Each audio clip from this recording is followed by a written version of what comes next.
Marginal rate substitution पढ़ने जा रहे हैं आज। MRS क्या होता है ये आप लोगों को हम पहले भी बता चुके हैं। जब हम लोग तटस्थता वक्र पढ़ रहे थे तो उस समय हमने बताया था MRS क्या होता है, marginal rate substitution. Marginal rate substitution का मतलब होता है जब हम किसी एक वस्तु को प्राप्त करने के लिए, एक वस्तु की एक इकाई प्राप्त करने के लिए दूसरी वस्तु की जितनी मात्रा हम छोड़ने को तैयार होते हैं उसी को ही कहा जाता है सीमांत प्रतिस्थापन की दर। इसको हम लिखवा देंगे बाद में परिभाषा, अभी आप समझ लीजिए। मार्जिनल रेट सब्स्टिट्यूशन सीधी सी बात आप समझिए, हमने आपको x और y दो वस्तुएं दिया था, यही बताया था, यही एग्जाम्पल दिया था। x और y दो वस्तुएं थी, x की एक इकाई प्राप्त करने के लिए y की जितनी मात्रा छोड़ने को तैयार हो जाए उसी को ही हम बोलते हैं मार्जिनल रेट सब्स्टिट्यूशन, सीमांत प्रतिस्थापन की दर। शॉर्ट में क्या बोलते हैं, MRS। ठीक है। और जब हम दो वस्तुएं रखते हैं, क्योंकि हमने पहले बताया है कि इस पूरे सिद्धांत में, पूरे सिद्धांत का मतलब है जहाँ से आपने ऑर्डिनल अप्रोच शुरू किया है वहाँ से हमेशा दो ही वस्तुओं की मान्यता है, दो ही वस्तुएं ली जाती हैं, दो ही वस्तुओं पर ही हम अध्ययन कर पाते हैं। इससे अलावा अगर करेंगे तो हमारा अध्ययन नहीं हो पाएगा।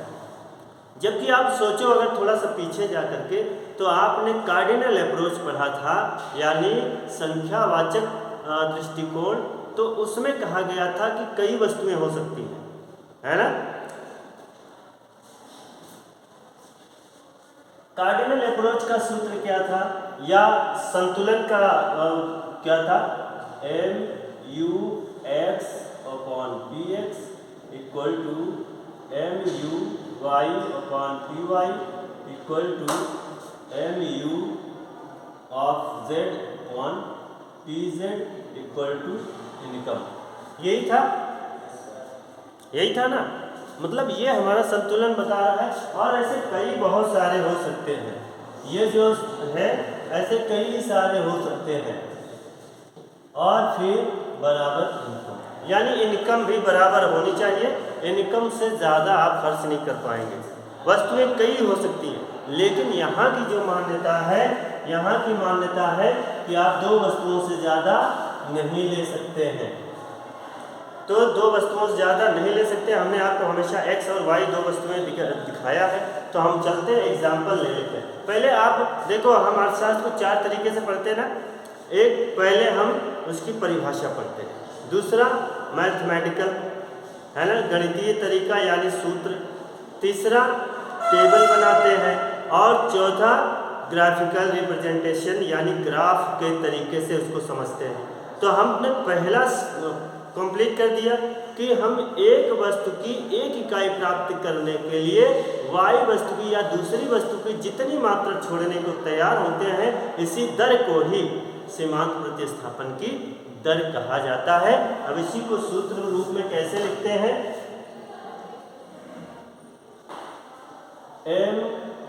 MRS of XY, क्योंकि हमने x और y दो वस्तुएं लिया है ना, हमने x और y दो वस्तुएं लिया है। तो MRS of XY equal to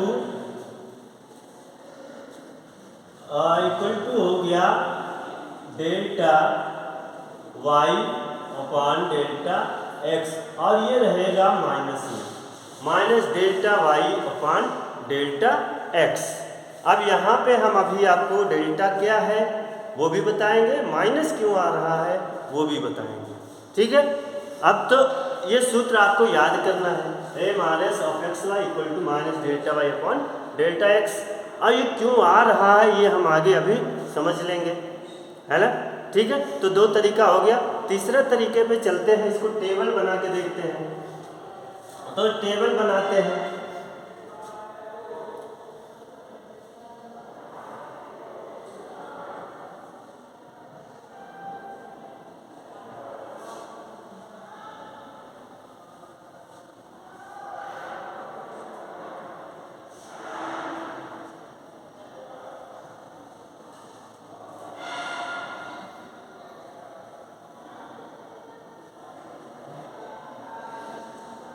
table देखो, टेबल के लिए हमें ये करना है,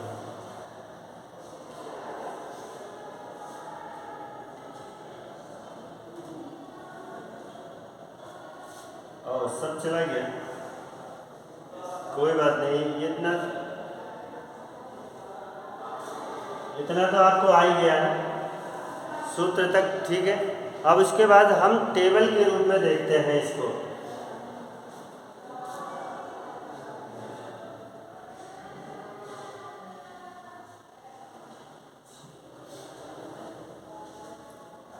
यहाँ पे हमने देखा था, क्या लिखा था, कॉम्बिनेशन यानी संयोग लिखा था। दूसरा क्या था, एक्स वस्तु यानी एक्स गुड्स, और दूसरा क्या था, तीसरा क्या था, वाई वस्तु।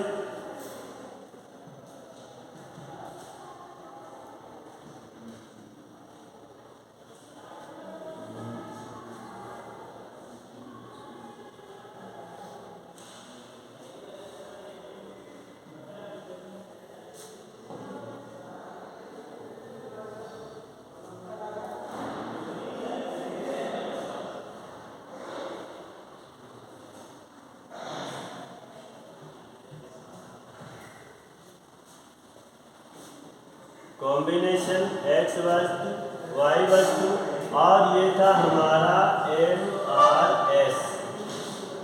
आवाज़ नहीं आए और आगे आ जाओ, इधर बैठ जाओ, आवाज़ नहीं आएगी, इधर बैठ जाओ फिर पास में। एक्स और वाई वस्तुएं और MRS, ठीक है, यहाँ तक आ रहा है ना। अभी देखो क्या था एग्जाम्पल हमारा, ABCDE। अब उसके बाद जैसे ज़रूरत पड़ेगी हम बढ़ाते चले जाएंगे। और एक्स वस्तु की हमने 1 मात्रा लिया था और वाई की कितने लिया था, 8 मात्रा, 12 लिया था, 12 लिया था, 8 नहीं। पहले स्टेप पे हमने 12 लिया था। यहाँ पे हमने ये देखा था उपभोक्ता यहाँ भी पूरी तरह से संतुष्ट है, तटस्थता वक्र में यही पढ़ा था ना। तो उपभोक्ता यहाँ भी संतुष्ट है। और जब हम बी कॉम्बिनेशन पे जाते हैं तो x की 1 इकाई बढ़ा लेते हैं तो कितना हो जाता है, 2, और 1 इकाई इसकी बढ़ा लेते हैं तो y की कितनी मात्रा हमें छोड़नी पड़ती है, 4 छोड़नी पड़ती, 5, हाँ 4 छोड़नी पड़ती है, तो कितना हो जाता है, 8। अब देखो यहाँ पे हमारा MRS क्या होगा। पहले पॉइंट पे या पहले कॉम्बिनेशन पे MRS हमारा कुछ नहीं, क्यों, क्योंकि ये तो तुलनात्मक अध्ययन करता है ना।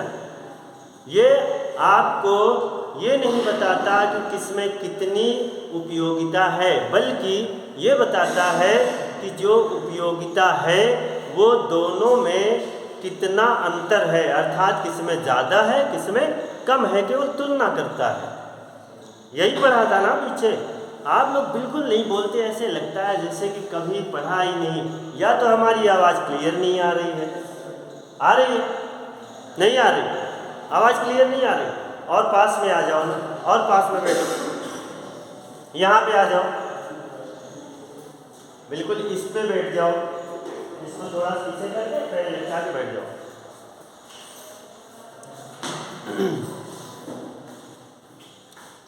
बैठ जाओ।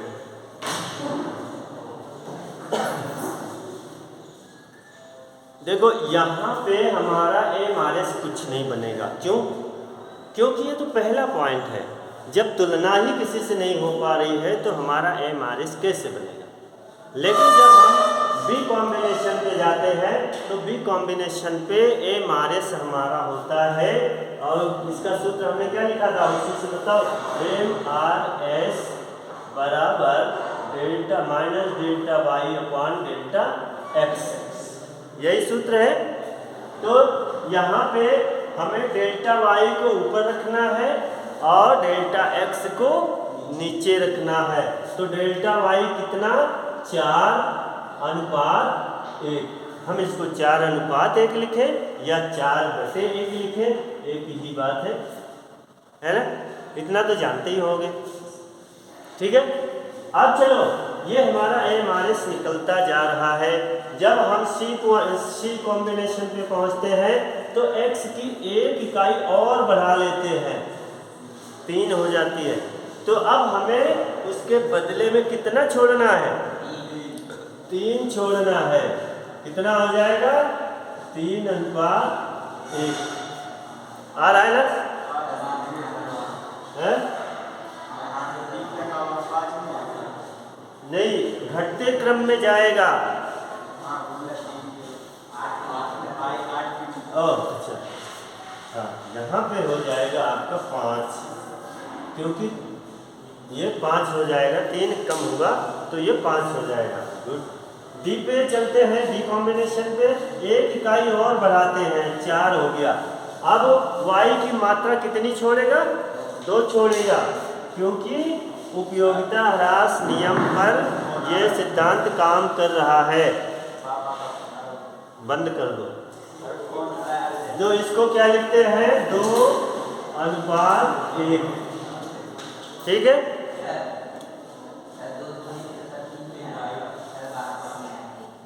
गुड गुड गुड, बहुत बढ़िया। इतना ध्यान में रहे तो समझ लो कि पढ़ाई सक्सेस है। 3 और x की एक इकाई और बढ़ा लिया, कितनी हो गई? 5। और अब y की कितनी मात्रा छोड़ेगा? 1 छोड़ेगा, अर्थात 2। अब उपभोक्ता सबसे ज्यादा संतुष्ट कहाँ पर है? सबसे ज्यादा संतुष्ट इसी पर, यानी ई कॉम्बिनेशन पर है। वैसे तो उपभोक्ता सब जगह बराबर संतुष्ट है। अगर कहीं पे संतुष्टि कम होगा तो तटस्थता वक्र का ढाल बदल जाएगा। उपभोक्ता हर जगह पे संतुष्ट है, लेकिन हम इसको जो है ऐसे AMRS बनाते हुए जाते हैं। अब इसके बाद हम नहीं जा सकते। अर्थात जब हम तटस्थता वक्र पढ़ रहे थे तो हमने वहाँ पे कहा था कि ये जो है कभी भी अक्षों को स्पर्श नहीं करता है। अगर ये इसको स्पर्श कर लेगा तो ये हमारा 1:0 हो जाएगा, है ना। और 1:0 का मतलब हो गया इनफाइनाइट, अनंत। तो अनंत तो हो ही नहीं सकता, है ना। ठीक है, तो यहाँ पे हमने ये देखा कि हमारा ये जो है इतना आएगा। अब ये हमने क्या पढ़ लिया? टेबल। तीसरा रूप पढ़ लिया ना, टेबल। अब देखो ये टेबल जो है हमें ये बताती है कि ये पूरी तरह जो AMRS है वो उपयोगिता ह्रास नियम पर लागू हो रहा है। 1:1 कैसे आ गया? एक ही तो घटाए हैं भैया। जैसे यहाँ पे 5 में से कितना गया? 2 घटा था तो 3 आ गया।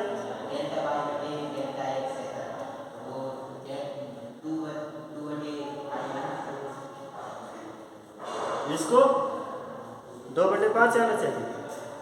नहीं, ये जो है इसकी एक इकाई प्राप्त किया, 4 से 1 प्राप्त किया 5, और इसकी y की छोड़ा कितनी? 1 छोड़ा है, इसलिए 1:1।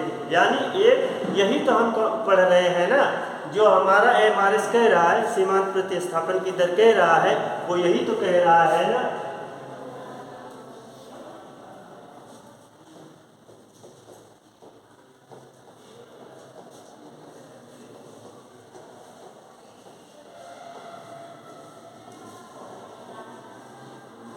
AMRS हमारा यही तो कह रहा है, x वस्तु की एक इकाई प्राप्त करने के लिए y की जितनी मात्रा छोड़ते हैं, वही जो दर होती है, वही जो अनुपात होता है, उसी को ही हम सीमांत प्रतिस्थापन की दर कहते हैं। प्रतिस्थापन का मतलब होता है स्थापित करना, एक की जगह पे दूसरे को रखना। तो सीमांत का मतलब होता है लास्ट, और दर जिस दर पर, तो जिस दर पर एक वस्तु की मात्रा को दूसरी वस्तु की मात्रा पर प्रतिस्थापित किया जा रहा है ना। तो यहाँ पे हमने 1 बढ़ाया, एक, इसके एक बढ़ाने पर कितना छोड़ दिया, 4 छोड़ दिया, बढ़ाया तो एक, तो यही जो दर है एक बढ़ाने के लिए 4 छोड़ने की जो दर है, इसी दर को ही सीमांत प्रतिस्थापन की दर कहते हैं। ठीक है, इतना याद रखो कि आपका x वाली वस्तु जो है बढ़ेगी एक ही, और y की बढ़ेगी उस अनुपात में जिस अनुपात में यह आपका एमआरएस बन रहा। जैसे अगर हम इसको 20 कर दिए होते तो यहाँ पे हमारा 5:1 से शुरू होता, समझ रहे? तो इस तरह से आपको एग्जाम्पल लेना है, बल्कि ये एग्जाम्पल याद कर डालो, मुझे लगता है 5-6 बार तो हम बोर्ड पे इसको बता चुके है ना, 5-6 बार बता चुके, तो आ जाना चाहिए। तो ये हमारा देखो सीमांत प्रतिस्थापन की दर पर उपयोगिता ह्रास नियम पर ये काम करता है। उपयोगिता ह्रास नियम क्या है? उपयोगिता लगातार घटते जाती है, जैसे जैसे उपभोक्ता किसी वस्तु का उपभोग करता है उपयोगिता घटते क्रम में मिलती है, और यहाँ भी उपयोगिता हमारी घटते क्रम में मिल रही है। उसका ये जो है अनुपातिक तरीका है, इस तरह से भी देख रहे हैं उपयोगिता हमारी घटते क्रम में मिल रही है। इसी को ही एमआरएस बोलते हैं, बस और कुछ नहीं है। यहाँ पे हमने देखा x की 1 इकाई बढ़ी है तो हमने y की 4 मात्रा छोड़ दिया, है ना। यही तो कहला रहा है ना, एक इकाई किसी वस्तु की 1 इकाई या एक वस्तु की 1 इकाई बढ़ाने पर y वस्तु की या दूसरी वस्तु की जितनी मात्रा छोड़ने को तैयार हो जाए, वही जो दर है उसी को ही उपयोगिता ह्रास, उसी को सीमांत प्रतिस्थापन की दर कहते हैं। ठीक है ना, समझ में आ रहा है? जिसको नहीं आ रहा है वो अभी पूछ ले। अब इसको हम ग्राफिकल तरीके से समझते हैं। लिख लिया सबने? देखते ये इधर होता है, इधर तो नहीं हो रहा है, लेकिन हम लोग उस साइड में बना लेते हैं।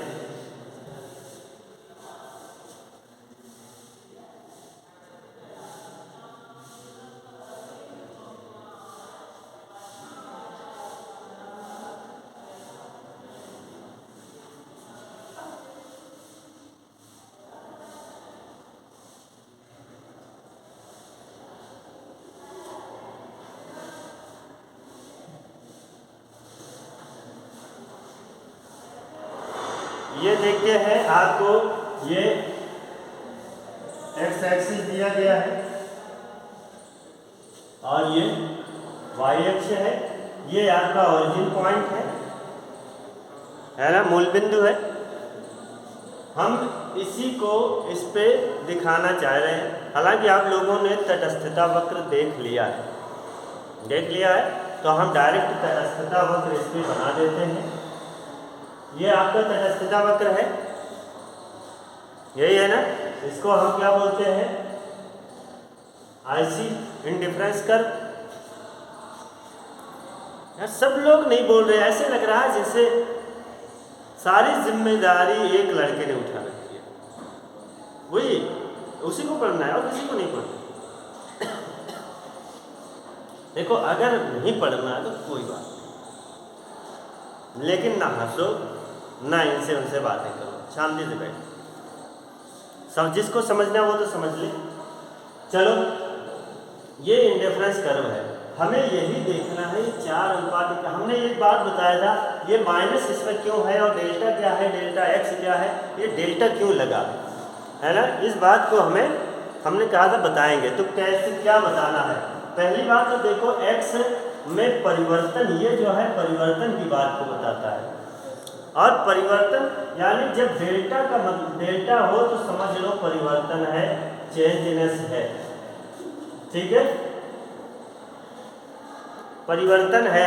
और परिवर्तन का मतलब होता है, अगर इसमें y लिखा है तो ये हो गया y2 माइनस y1। ये मैथमेटिक्स वाले बहुत अच्छे से जानते होंगे। और अगर x लगा है तो x2 माइनस x1।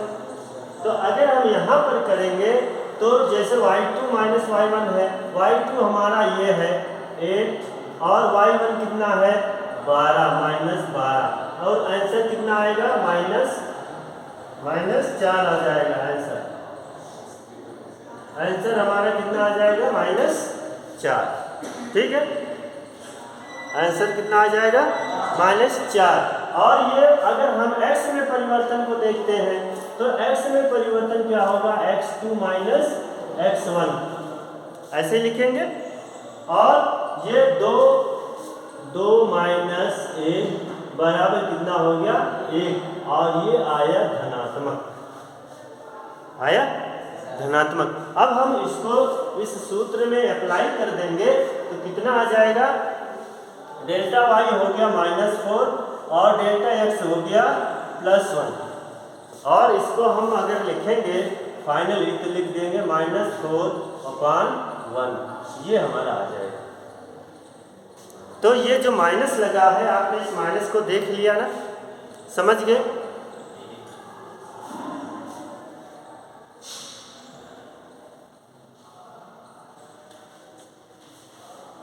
ठीक, चले आगे बढ़े। अब हम इसको यहाँ भी देखेंगे कि ये माइनस कैसे है, प्लस कैसे है। ग्राफ में भी,